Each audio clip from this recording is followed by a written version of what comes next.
I'm starting a 7-day husband detox. My wife kicked me out of our home by text to test my loyalty, so I followed every rule, went silent, and watched her beg me to come back when her manipulation failed.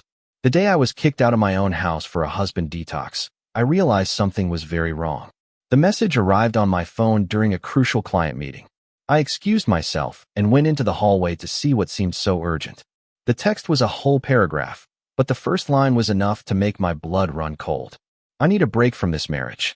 I'm starting a 7-day husband detox effective immediately. My wife had decided she needed space to breathe and time to reevaluate our relationship. Apparently, she'd read some relationship guru's book about how women sometimes need to detox from their husbands. According to the message, I worked too much. I didn't listen enough, and she needed to cleanse her emotional palate to find out if she really missed me or if she was just comfortable with me. For a moment, I just stood in that corporate hallway staring at my phone in disbelief. 5 years of marriage, and this was her solution. A husband detox, as if I were some kind of toxin she needed to flush out of her system. My first instinct was to call immediately and demand an explanation. Instead, I took a deep breath and went back to the meeting. I finished my presentation flawlessly. I closed the deal, and only then did I allow my mind to return to what awaited me at home.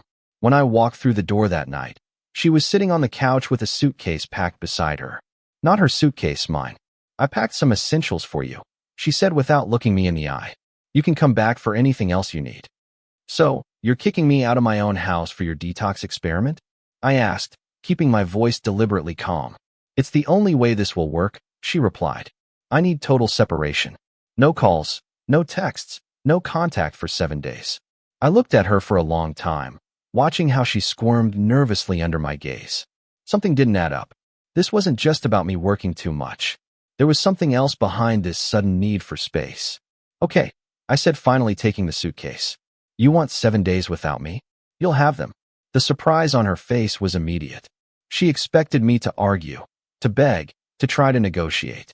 Instead, I was giving her exactly what she said she wanted. That's it. You're just leaving. She seemed almost disappointed. Isn't that what your detox is for? I took my keys from the counter. 7 days without contact. I'm respecting your request. Before leaving, I turned to her one last time. But remember, this was your choice, not mine.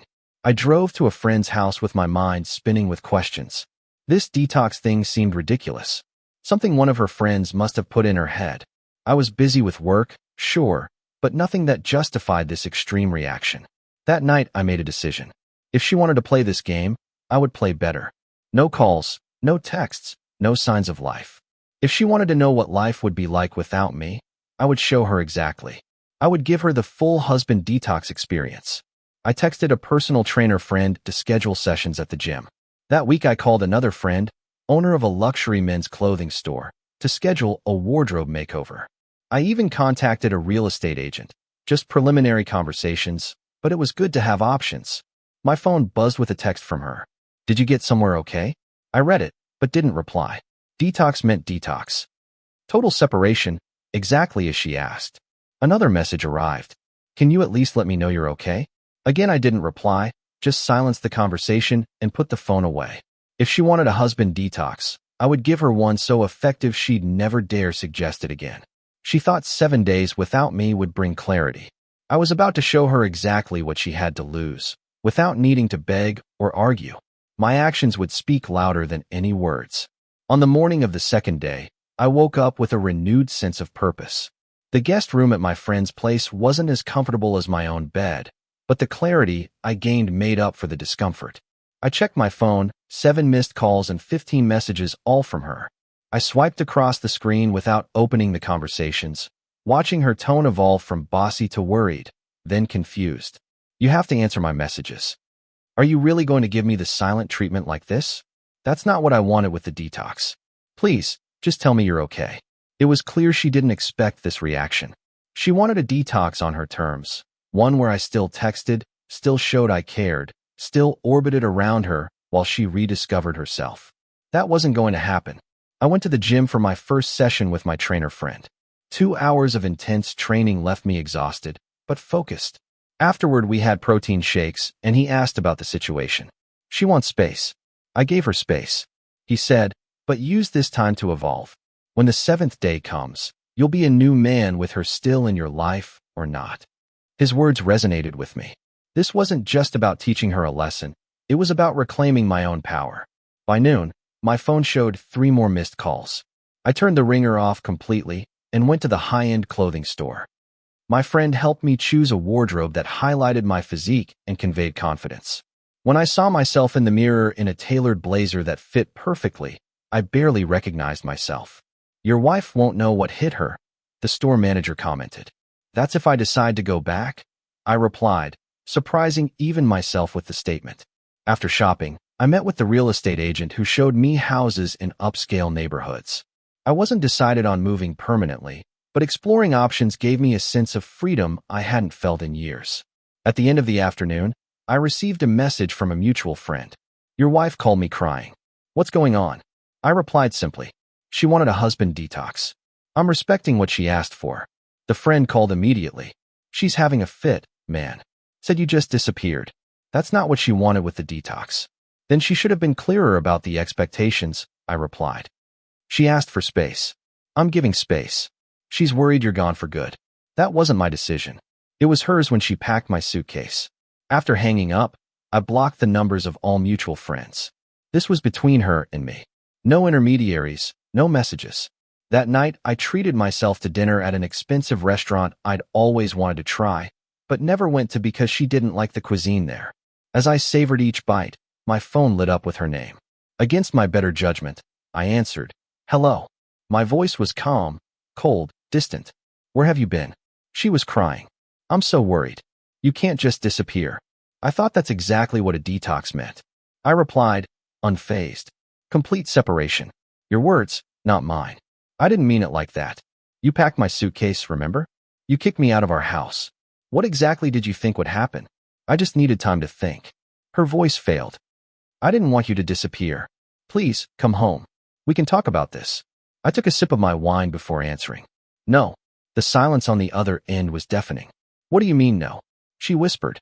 "You wanted 7 days. It's only been 2. I'm respecting the deadline you set, but I'm telling you I made a mistake. This isn't working." "On the contrary," I said, "it's working perfectly. You wanted to see if you'd miss me. Clearly you do, but the experiment isn't over yet. Please," she begged in a small voice. "I need you to come home." "No," I repeated firmly. "You made your choice. Now we both deal with it for the next 5 days." I hung up and turned my phone off completely. Day 2 of her detox plan, and she was already begging for my return. But I wasn't going to make things that easy, not by a long shot. The 3rd day dawned with an unexpected clarity. I woke up before the alarm, energized despite the emotional whirlwind of the previous day. My phone, which I had turned on before sleeping, was full of notifications, all from her.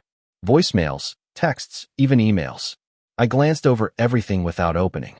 Her mental state was perfectly understood: panic, regret, and a growing desperation. The most recent message sent at 3:42 a.m. just said, "I can't sleep without you here. Please talk to me." I put the phone aside and started my day. I had another gym session scheduled, followed by a lunch with a colleague who'd been trying to recruit me for his startup for months. A meeting I always turned down out of loyalty to my current company and considering my wife's preference for stability. During the workout, my trainer was tough. "Channel that anger," he said during a particularly painful set.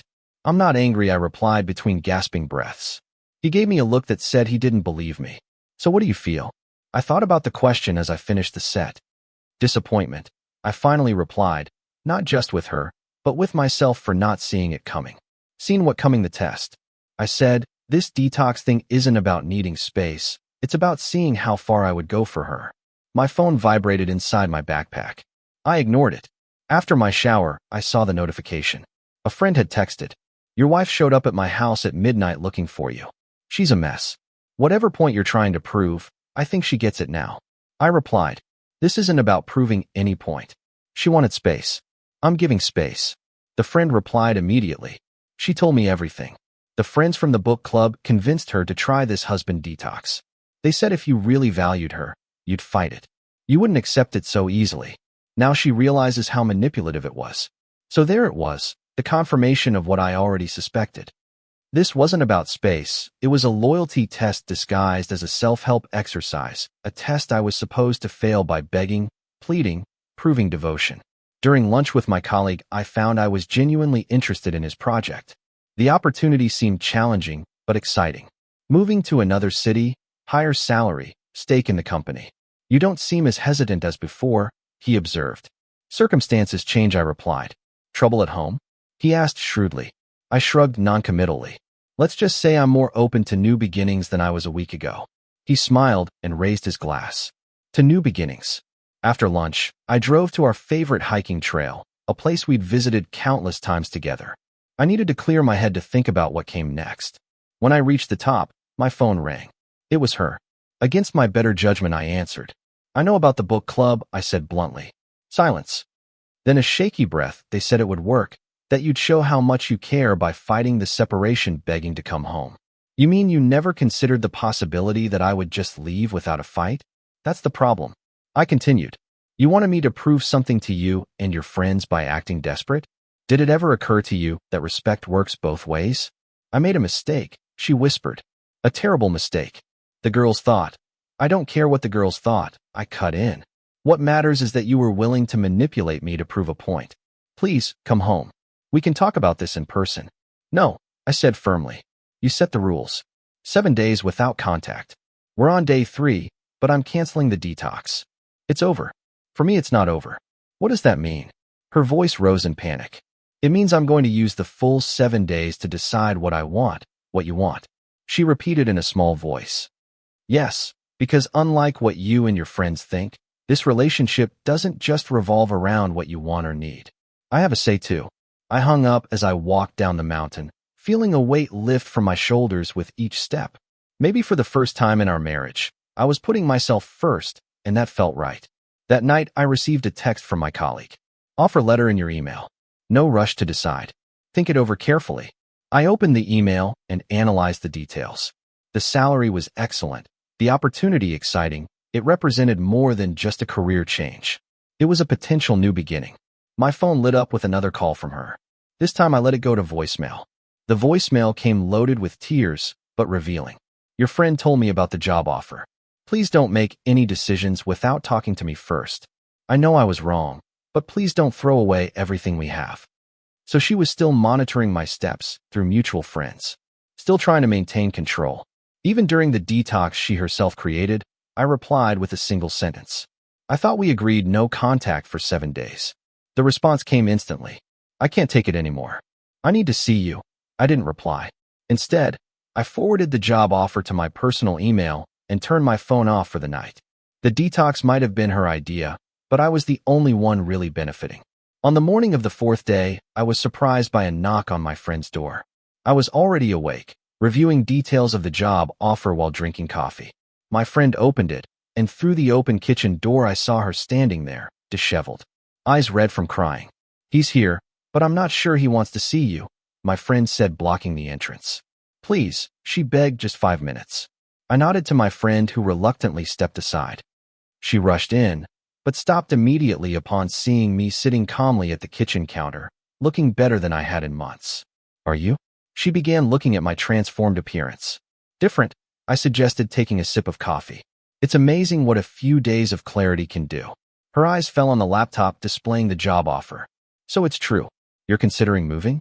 I'm considering all my options, I corrected. Something I should have done a long time ago. This is crazy, she said, running her hands through her tangled hair. All this because of a stupid detox. No. I put the cup on the table firmly. All this because you decided to test me instead of talking to me. Why did you let your friends convince you that manipulation was better than communication? I made a mistake. She cried. How many times do I have to say it? This isn't about your apology, I replied. It's about what your actions revealed. I got up and went to the living room, gesturing for her to follow. Away from my friend's ears, I continued. Softer. Tell me about this book club. The one that suggested the husband detox. She looked down. It's not exactly a book club. It's more like a women's empowerment group. Empowerment through manipulation. I raised an eyebrow. It wasn't meant to be like that, she insisted. The group leader said it was about reclaiming our independence, remembering who we were before marriage, and how exactly did kicking me out of the house help with that? The The theory was that by creating physical distance you'd realize how much you need me, or she stopped. Or you'd realize you'd be better off without me. I concluded for her. She didn't deny it. Who had this brilliant idea? Your college friend. The divorced one who always had a problem with me. Her silence confirmed my suspicion. Let me guess. She's the group leader. A small nod. And there were other exercises before this, other little tests I had no idea about. Her expression told me everything. How long, I demanded. How long have you been playing these little games? 3 months, she whispered.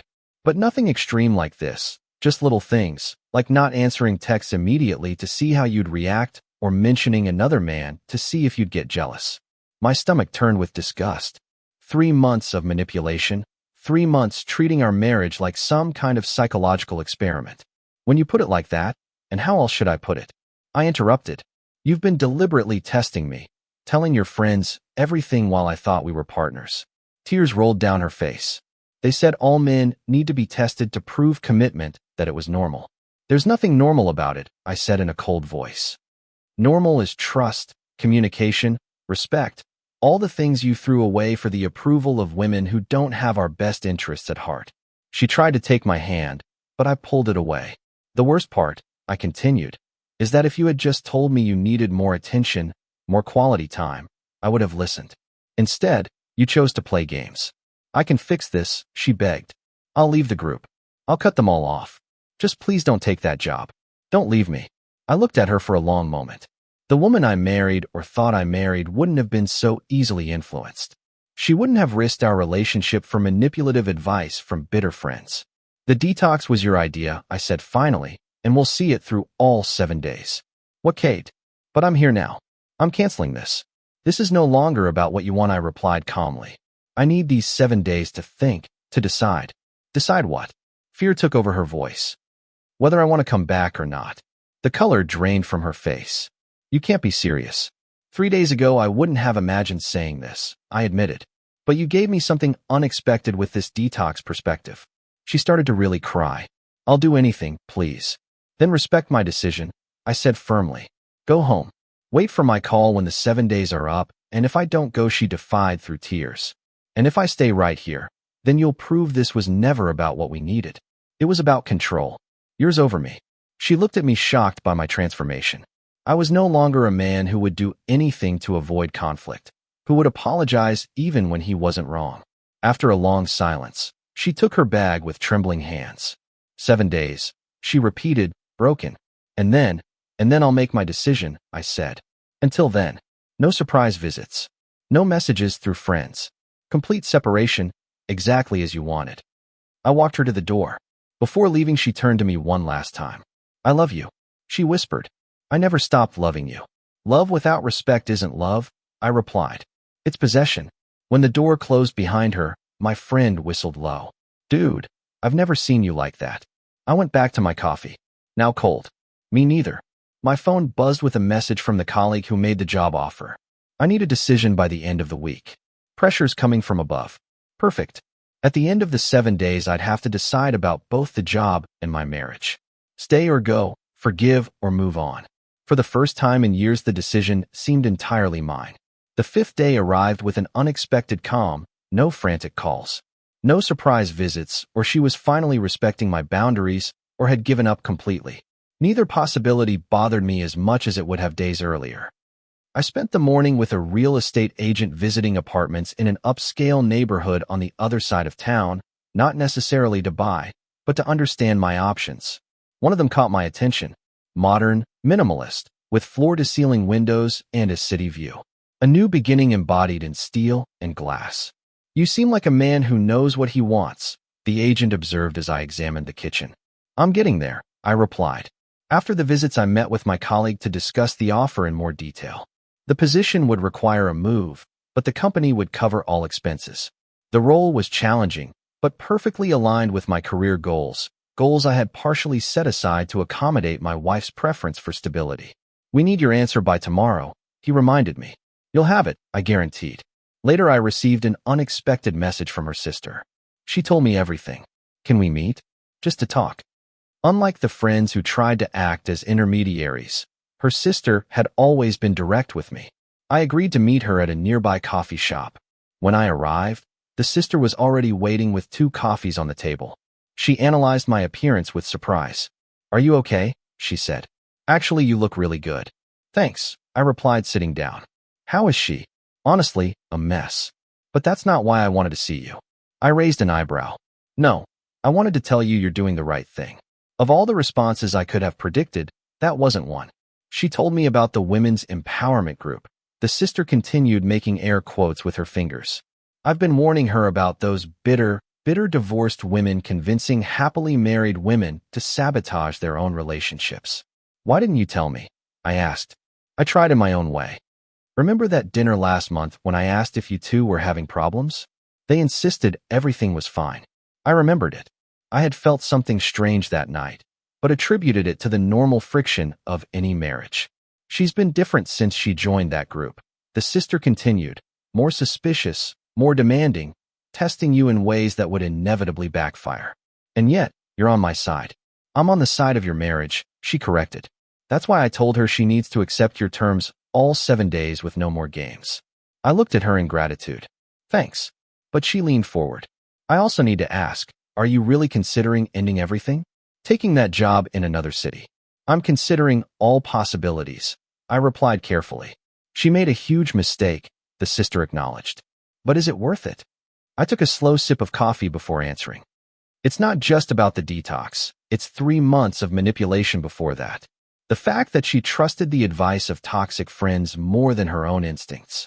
The realization that I've been giving in much more than her for much longer than I should have."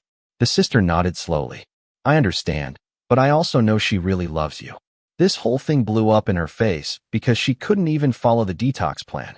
On the second day, she was already dying of sodate. "Love isn't the problem," I said. "Trust is, respect is, and that can be rebuilt if both are willing." "I have conditions," I said finally, "and they're non-negotiable." "Like what?" "First, completely cut ties with that group. No meetings, no chat conversations." The sister nodded. "That's reasonable." "What else?" "Couples therapy. Not just one session to fix things. Ongoing therapy. We have deeper issues that need to be addressed." "She'll accept that," the sister guaranteed.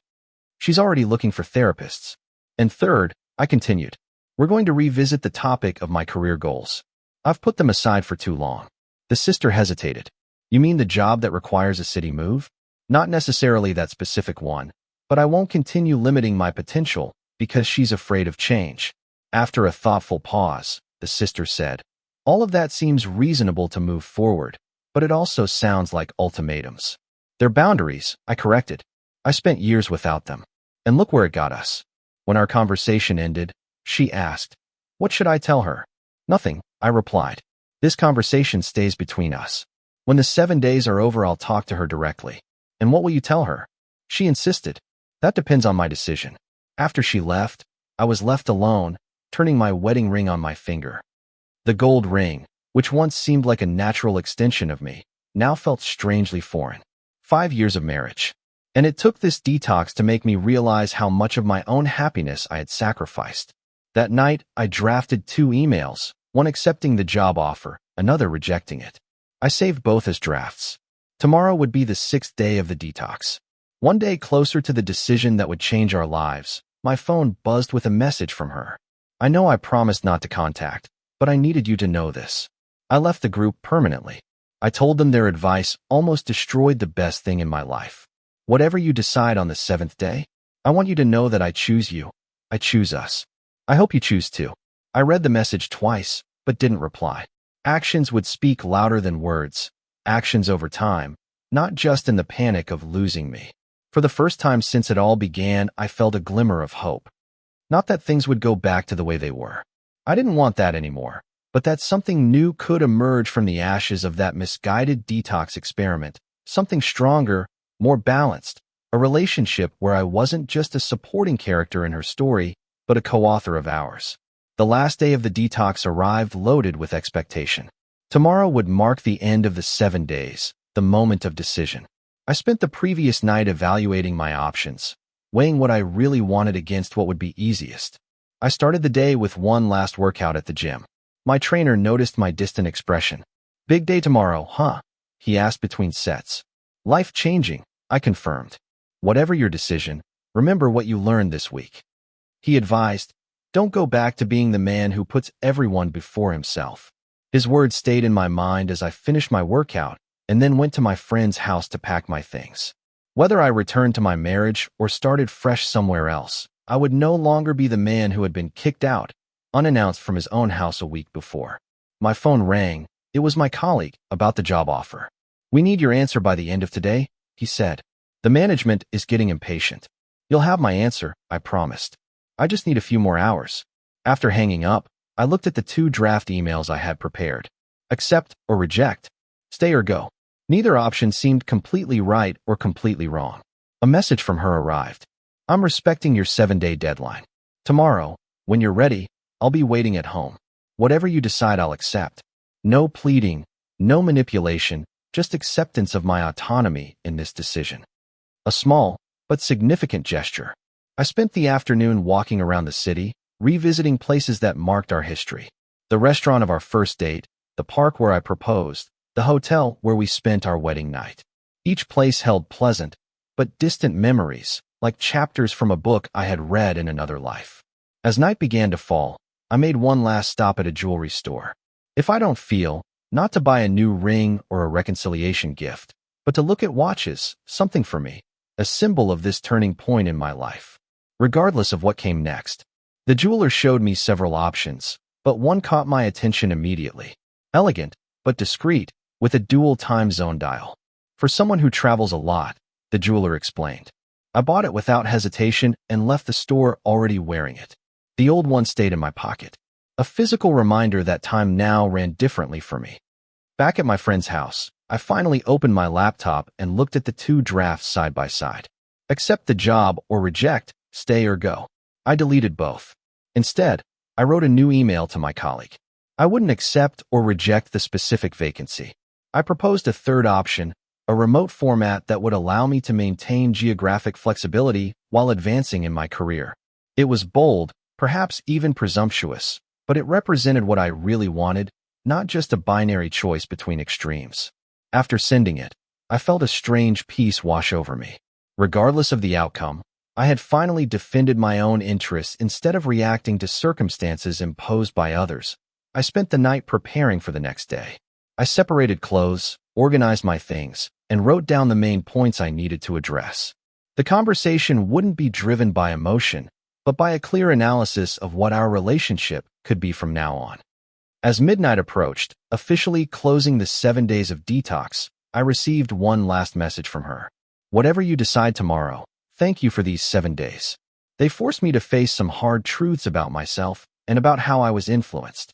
I hope I get the chance to show that I've changed, but if not, I'll understand. I didn't reply, but the message confirmed what I was already perceiving. The woman I would find the next day wasn't the same one who had orchestrated this detox story. Just as I was no longer the same man who left home carrying a hastily packed suitcase. Tomorrow arrived, and with it the response to my email from the night before. My colleague had presented my counterproposal to the executives, and to my surprise they were open to discussion. It wasn't a yes, but it wasn't a no either. A flexibility I didn't expect. I dressed carefully in one of my new outfits, put the new watch on my wrist, and drove to our house. My house too, though I hadn't felt that way in the last 7 days. She opened the door before I could use the key. The sight of her hit me hard, familiar and strange at the same time. She had clearly gotten ready, but couldn't hide the signs of a week of crying and anxiety.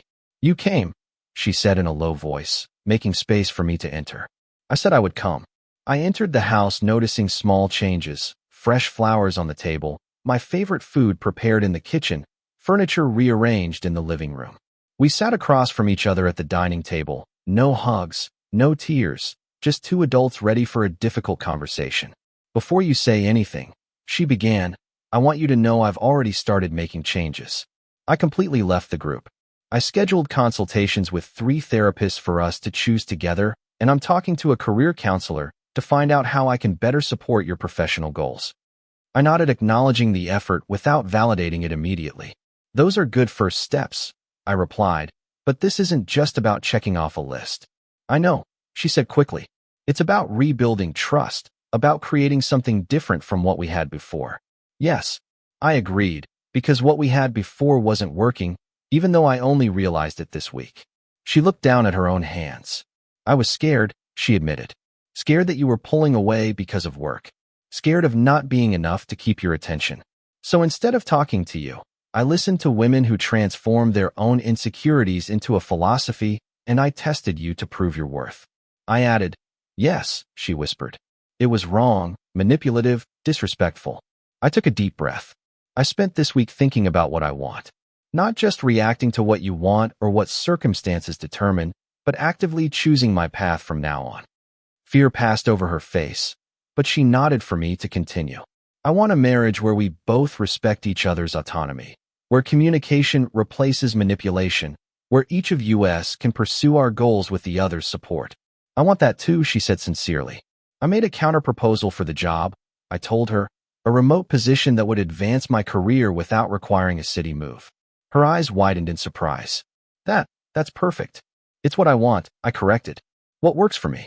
And if you want this marriage to continue, you need to accept that sometimes my choices won't revolve around your comfort.